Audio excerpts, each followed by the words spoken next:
Thank you everyone for tuning in to this edition of El Cafecito. With us today, we have Mr. Sam Spooner, the Director of Environmental Health, Safety, and Risk Management. How are you doing this morning?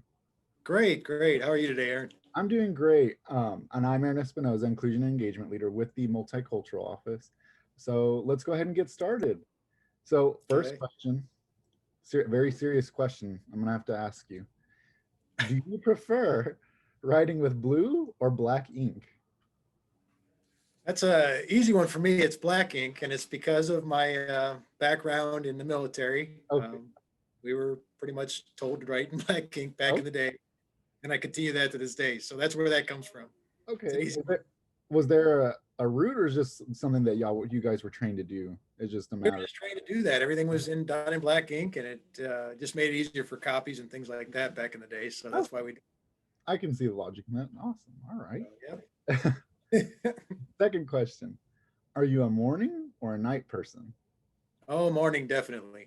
Drives some people crazy, but I'm definitely a morning person. My son's just like that. My daughter's a night person, so she's the opposite. But I'm definitely a morning person, 100%. Oh, So yeah. go and get after it. It's I've hard def for me to get in bed.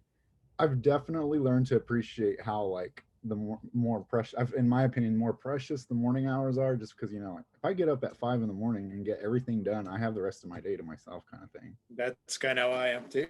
Yeah, Yeah. absolutely. um, when you were a kid, what did you want to be when you grew up? I actually wanted to be a veterinarian Yeah. when I was a kid. Yeah, that was my goal in life was to kind of become a veterinarian. Now different things happen. Obviously, I did a 20-year military career, and but when I was little, I wanted to be a veterinarian. I just loved animals, and to this day, I still do. Yeah, So, that's great. You carry on your passion, but things change maybe for the better. I mean, I oh hope so. yeah, oh yeah, it's all good. Yeah, Awesome. What would people be surprised to find out about you? I think one of the things that's kind of neat is I have three brothers, and all of us served in a different branch of the military. Oh, So I wow. was in the Air Force for 20 years. My brother's still in Marine Corps. He's a colonel out in Camp Pendleton. He leads all the Marine Corps recruitment this day. That's awesome. And he's he's a big dog out there. And Yeah, my other two brothers served in the Army and the Navy. So we all served in different branches of the military. that's awesome. That's really That was awesome. kind of cool. And then as far as a personal note, I ran an actual marathon, a full marathon about 6 years ago. Uh, So did the 26 2 miles. And I also played hockey, ice hockey for about 13 years and coached for 10. that's So amazing. I don't. I had some fun.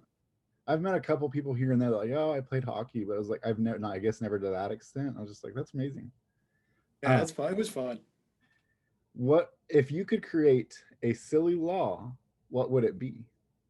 This one took me a little while to think Yeah. about, and I think I thought about this as after I ate lunch one day, and I said, you know what my law would be was that milk and cookies had to be served at lunch every day at either the school or workplace, and then it would be followed by a 15-minute relaxation break I every. think we could all benefit from that. I think Sam Spooner for president. There we go. I think we could all benefit from that new law. For sure. um, what's the most spontaneous thing you've ever done? I think spontaneous wise, I made a quick decision to leave the corporate world at Ethicon. I worked at Ethicon here in San Okay. Angelo for 2 years to come here to be the director of environmental health, safety, and risk management. Made a pretty much quick decision. Uh-huh. The president offered me the job, and I said, you know what, I'm going to leave. And I just decided to jump from the corporate world into the job here. And That's it really didn't take me a whole lot of thought. It was very spontaneous. uh-huh. I love the college environment. The college environment has got high energy, just like you're bringing today. I mean, you just have that high energy feel, Well, thank you. and I love that. I love that. You have uh, it reminds me of excuse me. It reminds me of the military a little bit because it has the mission here is to educate and educate people and students and everything and work well with faculty and staff, and it's just everybody's in it together, and I love that aspect of it. I love the energy it brings. So that was a pretty spontaneous decision, but I never look back. It's been a great decision. So That's great. I'm glad. It's one of those things, and I feel like I'm kind of inserting a plug, but like it's really odd that every university kind of advertises themselves as like, oh, we have a family kind of environment. And it's really odd how you can actually find that here. You come and think, it is very much that. and it's crazy. It's wonderful, actually. It is. I sound like I'm acting morbid about it, but it's really great. No, no, no, you know, it's good. It's good. um, if you won the lottery but only had one day to spend the money, what would you buy? Well, for me, I'd buy a horse ranch. Yeah. Uh, yeah, my wife's loves horses and stuff. She used to barrel race, and I thought that'd be just wonderful to have a horse ranch. And then I'd buy a house for my daughter, one for my son, and then I'd get a boat. Yeah. I love to have a boat, so I don't know why, but I decided. And then I would donate a large amount to animal rescue, to different animal rescues around the communities. So just to support that cause. That's awesome. That's That's amazing. kind of like I feel, came I up feel, with. yeah, I feel like hypothetically, you think in that question alone, you're like, oh my gosh, what do I have to do with all this money? I have like such limited time. I think our automatic thought is to go to our loved ones and then things that we care about. And then I feel from there, we can just kind of like, okay, let's figure out from here kind of thing. Oh Uh, yeah, absolutely, absolutely. if you could go on one reality TV show, which would it be? I think it'd be Survivor. I think I'd like that. I'd like to be have that challenge of trying to figure out the different obstacles and things you had to overcome in order to survive out in that environment. I think that'd be a neat reality TV show to be part of. Oh yeah, and it'd be cool. You definitely get like an obstacle course when it comes to interpersonal skills too. You have everybody trying to stab each other in the back, not to mention the Yep. actual obstacle courses. Uh, Right. what book or movie would you change the ending to if you could? This one came right to my mind is Old Yeller. I just Oh, having that little kid have to shoot his own dog is just oh, that's just wrong. So yeah, many ways. So I was like, nah, yeah, that one was an easy call for me. I just said no. I still remember that from when I was a child watching it, and it was just too rough. And I'd be happy that they changed the ending of that one. I remember that, and we had to read it in fourth grade. I will never forget the ending of this. Child novels always have some really, really sad ending, and it's just a staple. Catcher in the Rye, things like that, or Of Mice and Men. It's all sad. I don't know. Yeah, for sure. What acquired skill have you always wanted to master? I think it's teaching. I received my master's in curriculum instruction here from Angela State, and just went back in 2013 and wanted to get that knowledge level because I do train courses in the safety arena, and I wanted to be better at it. So I think that's one thing I always want to master is the teaching. And in fact, when they do in 2022, they're going to offer that doctorate in transformative leadership. I plan on coming back to Angelo State and applying for it to see if I can't receive my doctorate here. Well, Amazing to be. that's something I would like to do. That'd be really cool, and especially to be on the first line. Say, hey, this dude is on the first line of all this. This is really cool to be able to say that as well. Not to mention just to better yourself as well, but to say that as well. I think that's awesome. I think that's great. Yeah, I'd love to do that. I think that'd be fun. Um, what is your fondest memory from undergrad? Probably, this is an interesting one for you, but I used to play rugby in undergrad, and Oh I yeah. loved it. And I had a bunch of great teammates, and it was a great release for me while I was studying. I was studying computer science at the time, Huh. and it was just a great opportunity in undergrad to have something different to do. Mhm. And my son went to ASU here, and he played rugby here, so it was Oh, kind of funny. He followed the kind of footsteps a little bit, but he loved the sport too. And I told him not to play, of course, because it's a very rough sport. But yeah. Oh yeah. I think that only encouraged him to actually go out and play. So Yeah. It's he crazy loves it. too, And I sitting actually and got to watching. play against him in a couple alumni games, so it's fun. So That's awesome. I don't think I'd ever be able to. You see how you say it's rough. It's rough. it is. I was a swimmer. I kept mode I did in the pool. It's fun. It's Uh, fun. what if you could make up a school subject, what would it be?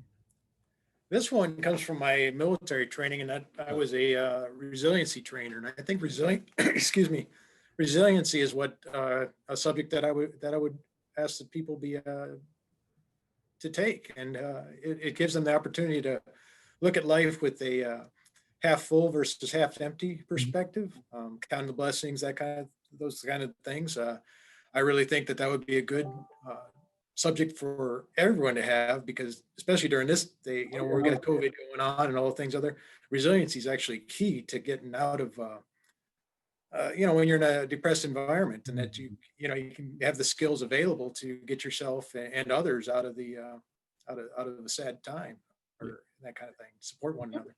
Totally agree with you. I kind of, but yeah, like you said, especially during this time, that'd be like the perfect thing for any, school system. Like, let's go ahead and try this out. You may have stumbled onto something right now,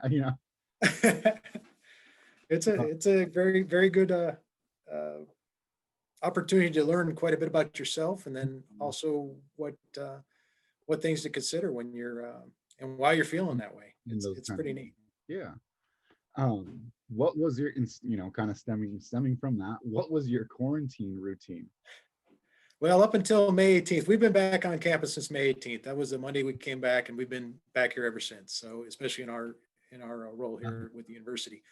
But prior to that, my routine was to get up, make breakfast, get some coffee, and sit down in a makeshift office at home. And then have my dogs come in, sit next to me, and get to work on the computer, whether it be on just doing the email type stuff, or writing documents, or being on WebExes, and focused in on learning, all about what's COVID's doing, and how we could, create a plan for getting the fall semester open. So that's what I was doing during that time frame from March to May.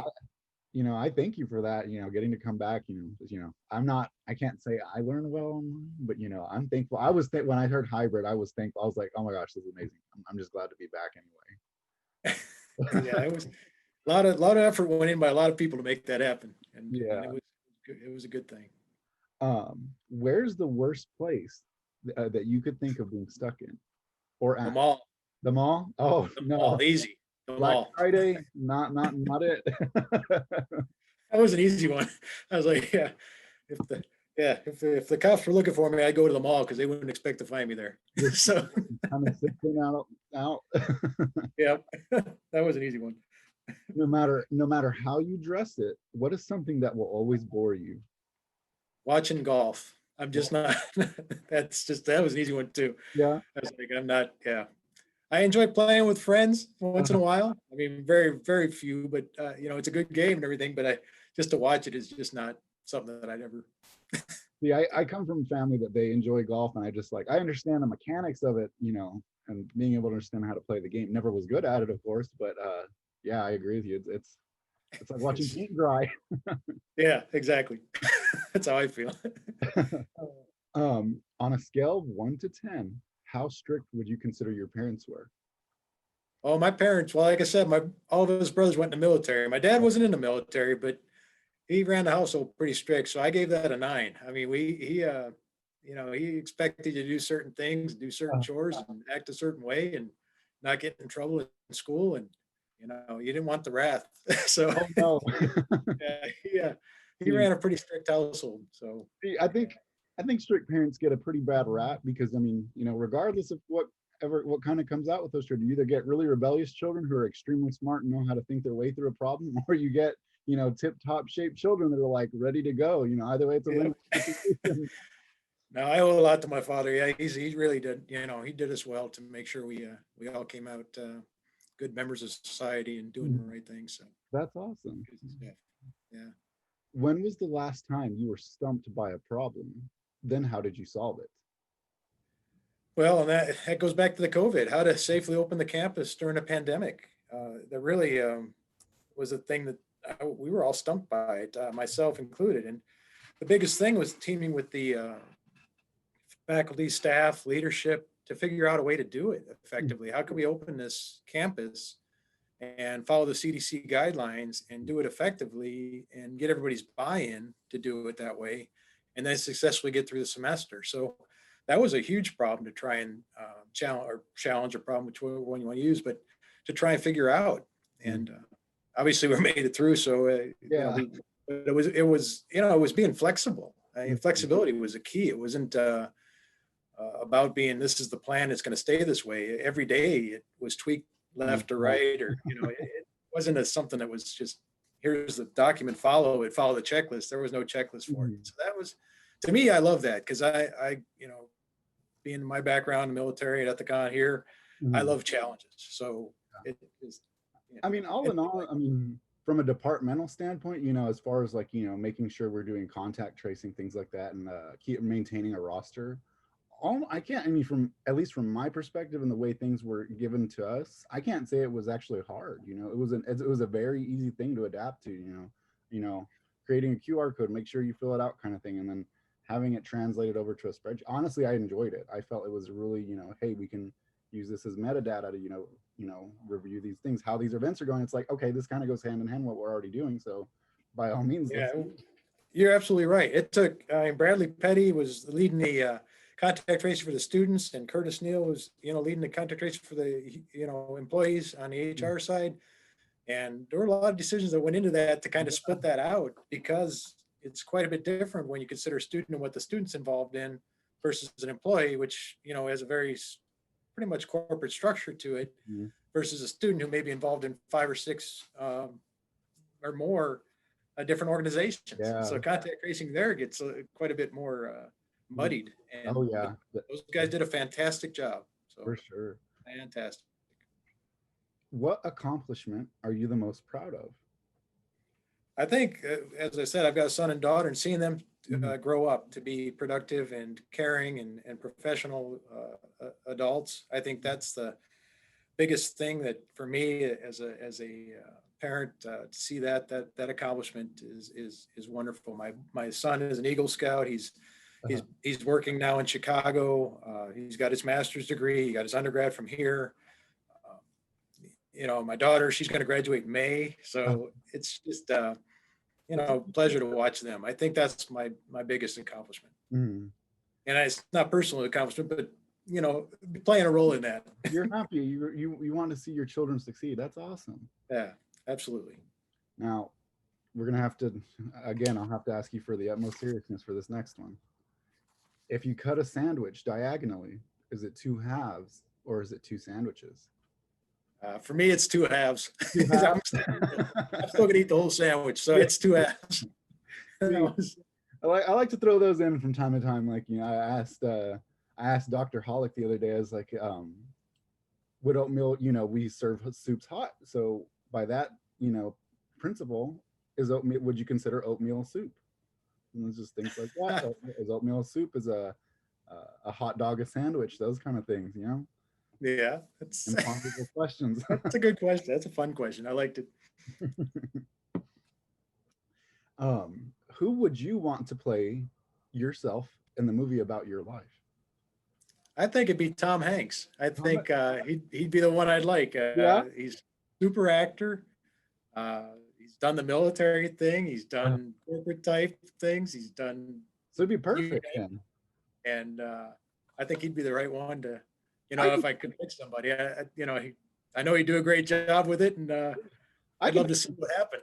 definitely Actually, see Tom Hanks. You know, I could see Tom Hanks at someone who'd be at ASU. You know, I could see that yeah, kind of that. for sure. um, what's something that is true yet nobody agrees with you on? This one took me a long time to figure Oh, out. And this one is what I came up with. I grew up in Cleveland, Ohio, so okay. for me, this one comes from that. I said the Cleveland Browns have a shot at winning the Super Bowl this year, Oh, which is true, but I don't think everybody's going to agree with me on it. hey, we got to look at it logically. You know, Yeah, just offer so that logic to it. that's what I came up with on that one. I like that. I can appreciate that one. um, what is something that you got away with as a child that your family still doesn't know about?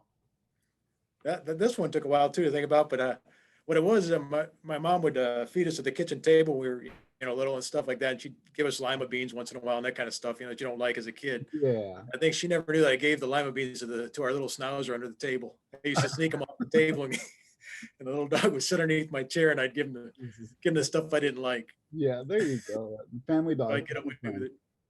Yep. The weirdest thing though, and I always tell people that they're always either astounded by it or they're like, oh, you know, that's kind of cute. Is where our family has always been like dog people, but we give our dogs their own plate at Thanksgiving.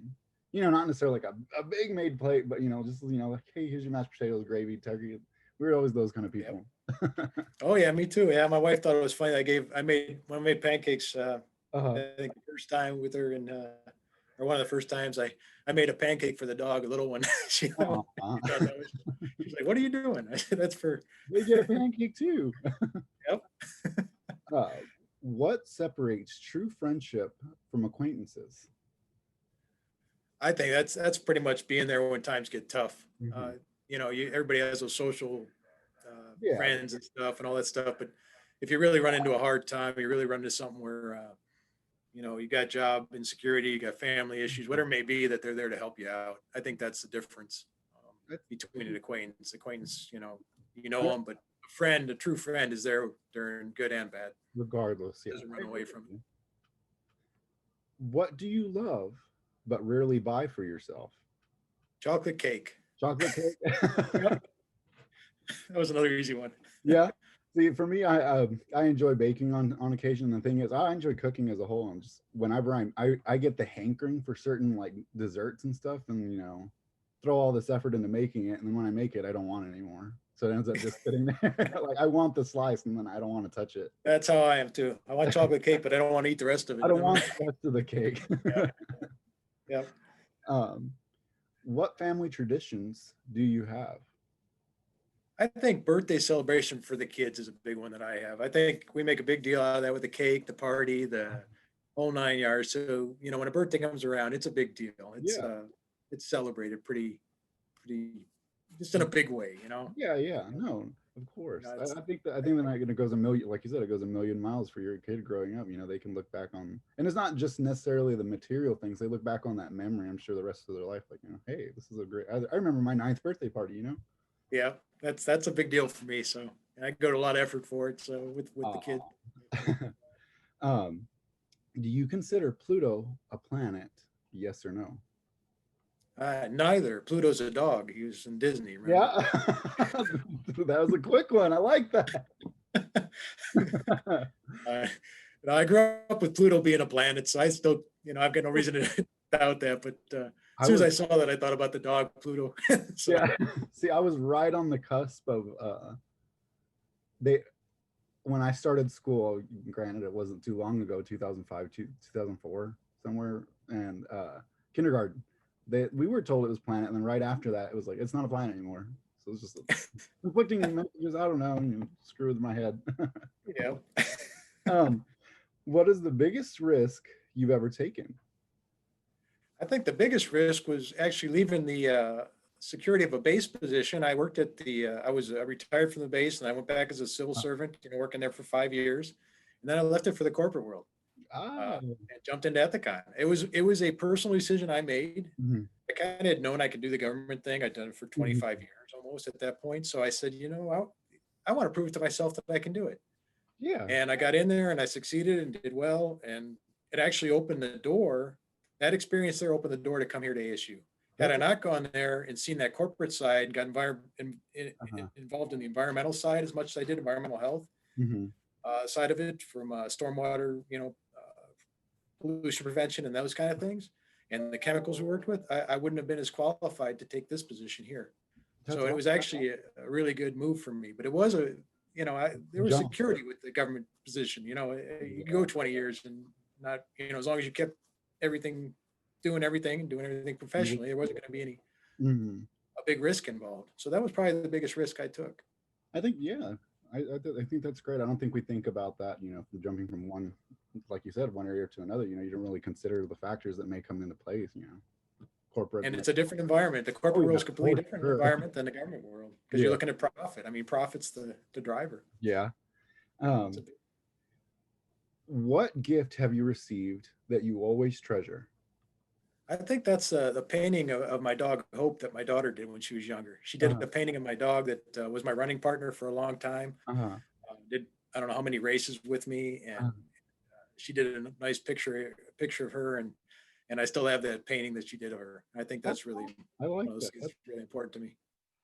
Um, how often do you push yourself out of your comfort zone? I think as often as I can. I really do. I think there's always something to learn. I think that you can always pursue education. Like I said, I've got plan on going back for a doctorate.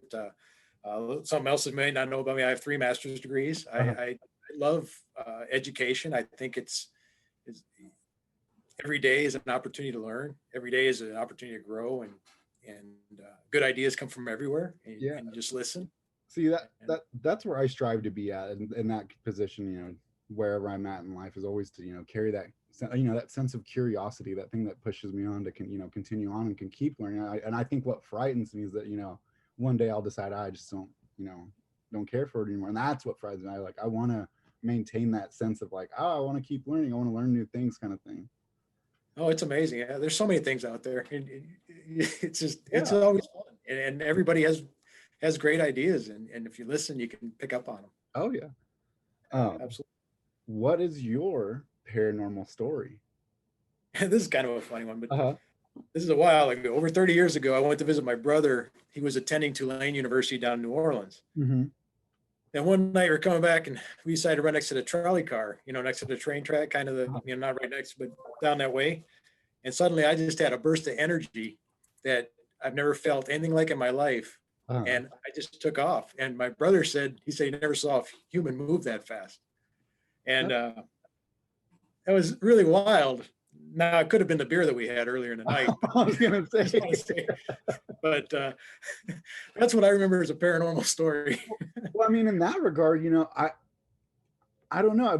I think I want to say I've experienced that maybe once or twice. What they say is like the runner's high when you've been running for a while. I've hit it maybe once or twice, and it's funny that you got asked that question earlier about trail or treadmill.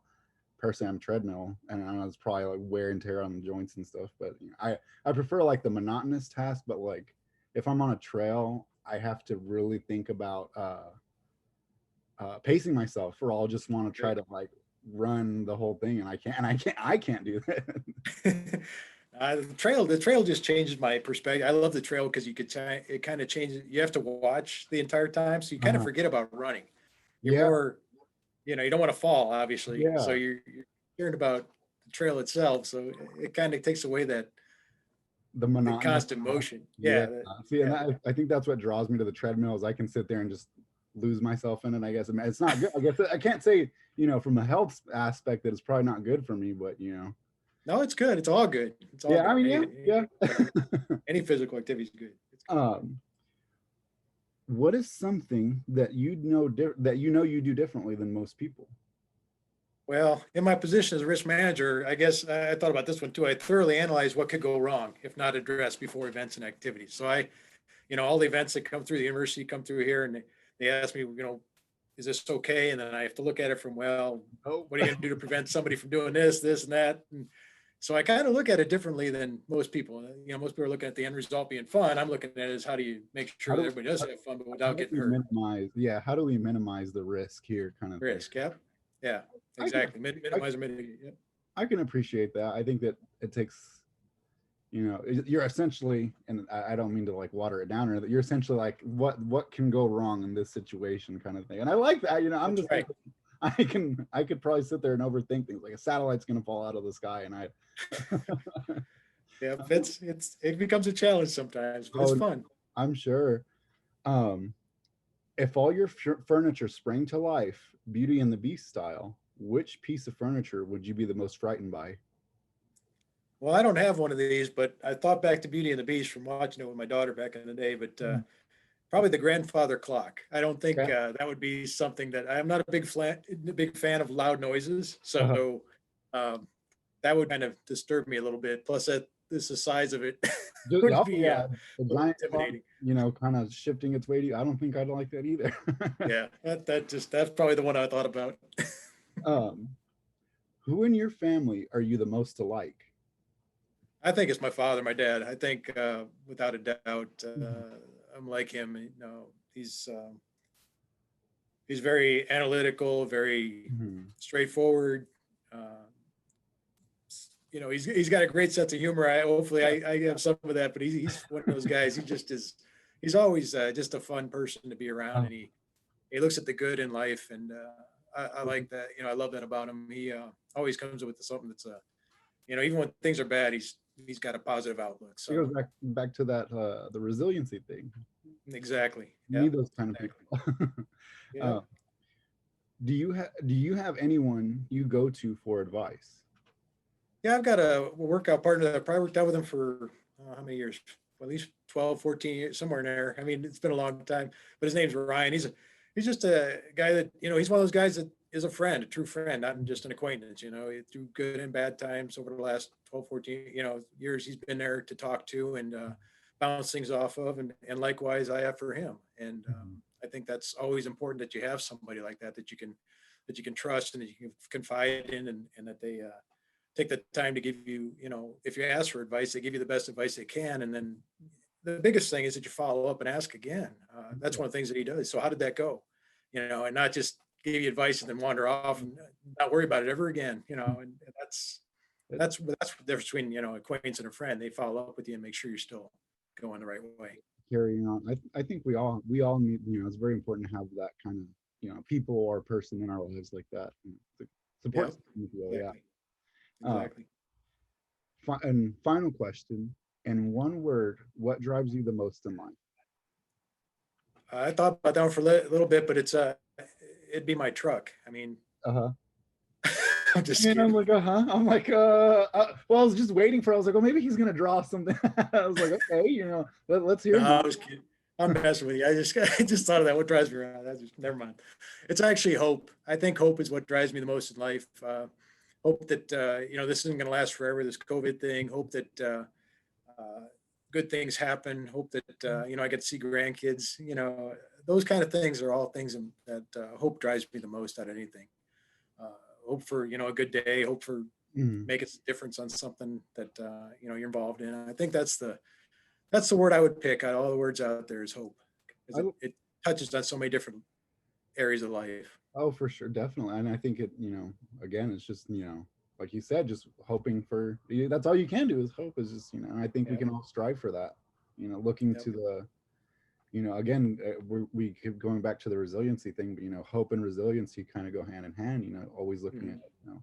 glass half full rather than half empty kind of thing. I like, Yep. well, Yep. awesome. Absolutely. Thank you for being on here with us today. Well, hey, thank you. Yeah, of course. Was there anyone you think you could you'd like to nominate for one of these as well? I don't know if you've interviewed a couple of different people, actually. Curtis Neal is one, Okay. and, and Don Topliff. I don't know if you've interviewed Don Topliff yet, the Not provost. not yet. At least I haven't anyway. So I'll have to shoot Yeah, him. I think you'd have. I think you'd enjoy that with him, and Curtis, both of those. Curtis is the HR director, and All right. I'm gonna have to shoot. Dr. Topliff, I think. So either one would be one, good. Just thinking off the top of my head, those two come to my mind quickly. Perfect. I'll have to get with them on it and tell them, hey, Sam Spooner nominated you. You got to kind of There you go. obligated to do it now. Yeah, absolutely. Tell them that. That's Well, again, thank you again for being on here with us today. Um, thank you everyone for tuning in to this edition of El Cafecito. Be sure to catch us next time.